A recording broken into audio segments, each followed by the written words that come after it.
എന്തായിരുന്നു പറഞ്ഞു? അതെ, ഈ വരുന്ന 5-ാം തീയതി എന്റെ മോന്റെ ഫസ്റ്റ് ബർത്ത്ഡേ ആണ്.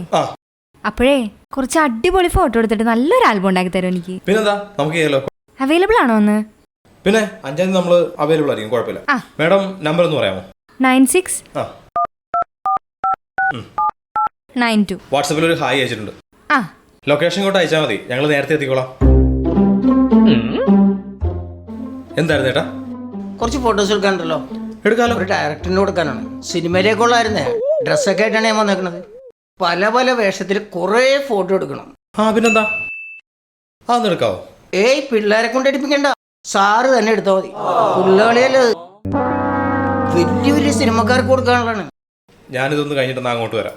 ഡ്രസ്സിംഗ് റൂം എവിടെയാണ്? അകത്താണ്. എനിക്ക് കുറച്ച് മേക്കപ്പ് ഒക്കെ ചെയ്യാനുണ്ട്. അകത്ത് റെഡി ആയിക്കോട്ടോ. അപ്പൊ ശരി മേഡം, പറഞ്ഞ പോലെ 5-ാം തീയതി. ശരി, ആയിക്കോട്ടെ. പിന്നെ പിള്ളേരെ കൊണ്ട് എടുപ്പിക്കണ്ട, ചേട്ടൻ തന്നെ എടുത്താൽ മതിട്ടാ. ശരി മേഡം, ആയിക്കോട്ടെ. എന്നാ ഓക്കെ. സാറേ, ഇതിന്റെ സ്വിച്ച് എവിടെ? സ്വിച്ച് ഒന്നും കാണില്ല.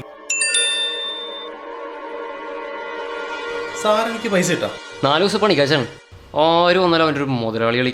അല്ല സാറേ, ആ മേഡം പെട്ടെന്ന് എടുക്കണം എന്നൊക്കെ പറഞ്ഞപ്പോ ഞാൻ എൻ്റെ ഇവിടെ മുതലാളിയായിട്ട് ഒരു പാസ്പോർട്ട് സൈസ് ഫോട്ടോ എടുക്കാൻ അറിയാൻ താളാണ്. അല്ല സാറേ, ഞാൻ ഈ ബർത്ത്ഡേ എടുത്തിട്ട് പൊക്കോളാന്നേ. ഇനി ഇവിടെ നിന്നതിന്റെ ഡെത്ത് ഞാൻ എടുക്കും. ഇങ്ങനൊക്കെ ഇറക്കി വിട്ടാ ഞാൻ പോലീസിനെ വിളിക്കും കേട്ടോ. നീ വിളിക്കണ പോലീസിനാ? സാറേ, ഞാൻ റെഡി. അയ്യോ, പോലീസ്. മറ്റേ സാർ എവിടെ?